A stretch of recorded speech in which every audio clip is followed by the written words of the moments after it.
Hi, I'm Mehul Harry with Developer Express, and in the 2008 Volume 3 release, we've added another feature to enhance performance with all of our ASP.NET controls.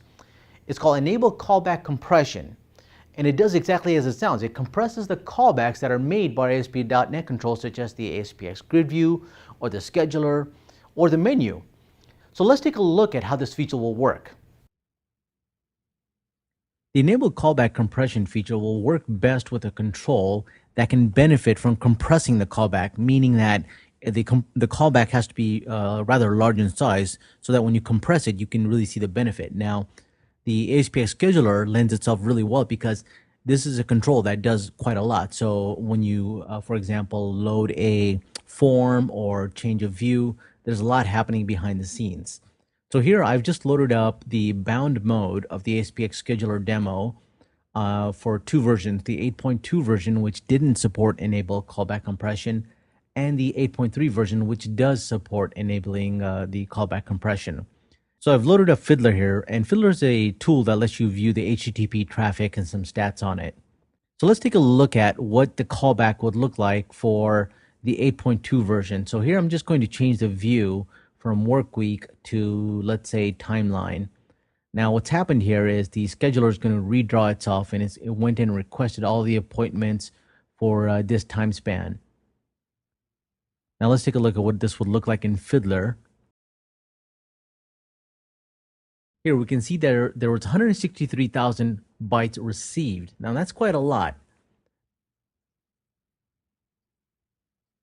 So let's take a look at what this would look like with the enable compression feature on.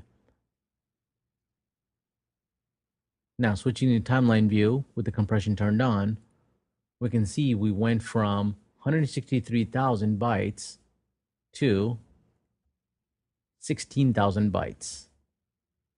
Now let's take a look at another operation that could benefit from compression. Let's first clear out our Fiddler session here.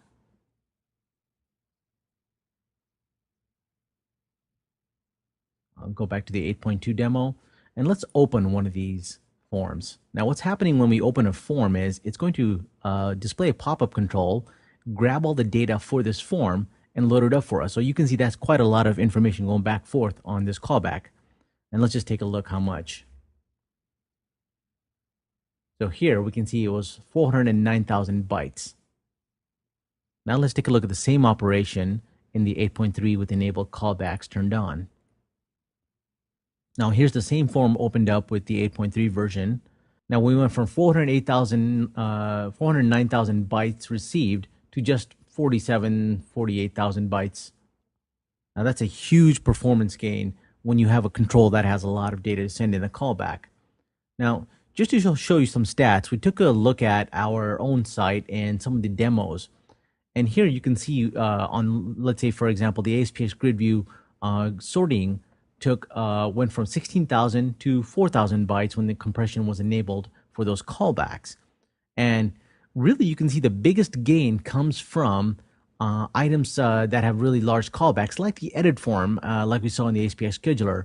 So the edit form went from 20,000 to 5,000 kilobytes. Same thing for the detail tabs, which went from 60,000 to just 13,000 kilobytes. Now you do see a trend here. You see that the items with the largest callback size get the most benefit. And you can see that items with a small callback, such as the callback for the next page on the page control, doesn't really benefit a whole lot. That's because there isn't really a benefit to having an item compressed if it's just about 500 bytes. You really want to compress something that's above at least 500 bytes to get some benefit out of it, because the compressor's dictionary size is about 200 bytes, which just means that there's no real benefit gained, and you actually could be losing some value if you enable callback compression on an item that's just too small to compress. So really you want to consider which controls you want to use it on, like the scheduler or perhaps the grid view with the edit form. For example, if you don't have an edit form enabled or editing enabled in your grid view, you may not really need to compress those callbacks. But otherwise, across the board, you should see a huge performance gain on a lot of your controls when you enable callback compression. So as you saw, the enable callback compression combined with the other feature we've added to the 2008 Volume 3 release called Combined Scripts, can really give your sites a performance boost when using Developer Express ASP.NET controls. Thanks for watching.